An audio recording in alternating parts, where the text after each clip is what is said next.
several years ago, when I was fresh out of a 20-year marriage and, for the first time really like working full time, I was working my butt off at the gym. For those of you who don't know, I was working front desk at the time and just getting every single hour that I could because I needed the money. And so I would work oftentimes 8 a.m. to 6 p.m. every Saturday and Sunday. So my whole weekend was taken up by front desk hours. And sure, the hours were long. That wasn't really the problem.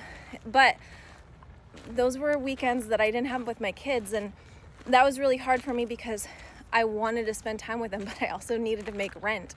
And for those of you who are single moms, single parents, you know that struggle and you know how hard that is. So you have to do what you have to do.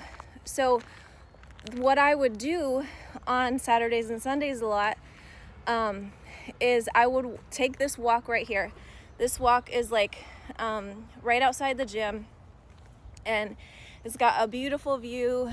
There's vineyards all around, and right here at the just like a few, I don't know distance, but is this fig tree right here. And I would come down here and I would pick some figs and sometimes some wildflowers. I would pick figs like this. And at that time I was struggling with just being in California in general because, my whole extended family, my mom, sisters, everybody is in South Dakota. And so I felt alone, like super alone. So I would come down here and I would remind myself, I love living in California. I love South Dakota, by the way, but we don't have figs in South Dakota. Like, I love living in California. And I would find anything in those moments to be grateful for. And that's really what I want to say is, when you are struggling, when you're in the pit, when things are not as you want them to be, find the things to be grateful for.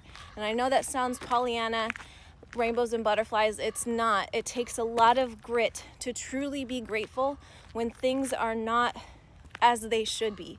When your world is unjust, when your bills are unpaid, when you're struggling just to make it, it takes so much grit to be grateful in those moments.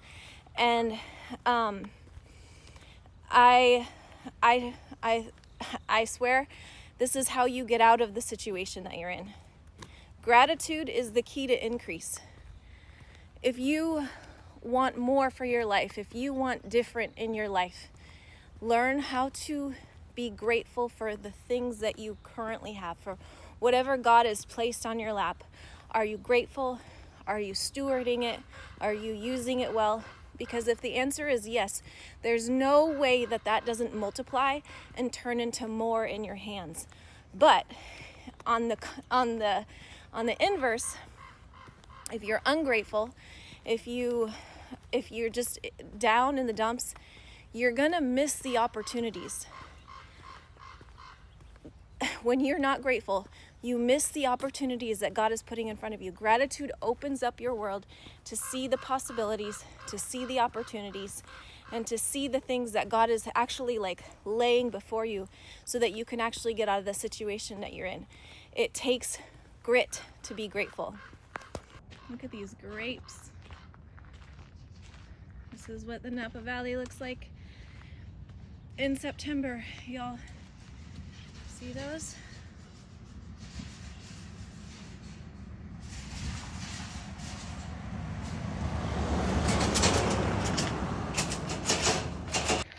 Oh, and you should probably know, I don't have to work weekends anymore. I could actually work from home pretty much any time that I want to. I have freedom in my schedule. I have replaced myself several times over. I have gone from front desk to personal trainer to gym manager to coach, and my income looks much different. My family is more together. So yeah, if you're still stuck in the same position that you were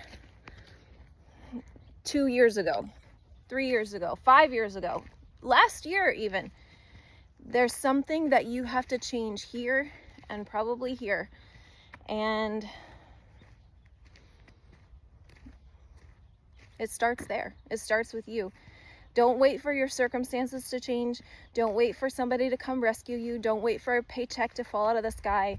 Don't wait for your kids to come home the way that you want. Like you are the one to change things. You are the one to change things. You change your life.